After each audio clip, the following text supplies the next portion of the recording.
একজন বাবা তার সর্বস্ব দিয়ে চেষ্টা করে তার মেয়ের বিয়েতে তার মনের মতো সবকিছু দিতে।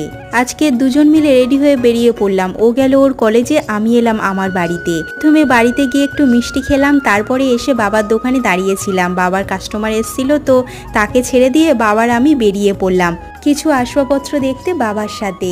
বেশ ভালো লাগছে, বিয়ের পর এই প্রথম বাবার স্কুটির পিছনে বসে কোথাও যাচ্ছি। দুজন মিলে এই দোকানটাতে চলে এলাম। আসল কথা কি বলতো, আমার বিয়ে হয়েছে গঙ্গাসাগর, ওখানে তো আমি বেশি দিন থাকি না। বাবা বেশ কিছু জিনিসপত্র ওখানে বিয়ের আগের দিন পাঠিয়ে দিয়েছে, কিছু জিনিসপত্র যেগুলো আমি নিয়ে গেছি। আর আমার ফ্ল্যাটে গড়িয়াতে এখানে বাবা কিছু দিতে চাইছে, তো সেগুলো আমি এখান থেকে দেখছি, বাবার আমি দুজন মিলে। আসল কথা কি বলতো, আমার শ্বশুরবাড়িতে কোনো রকম কিছু চাইনি, আর আমিও কোনো ডিমান্ড করিনি, কিন্তু প্রত্যেক বাবারই কিছু না কিছু ইচ্ছে থাকে। তো বাবা আমাকে সঙ্গে নিয়ে এখানে চলে এসছে। তারপর বাড়িতে এসে খাওয়া দাওয়া করলাম।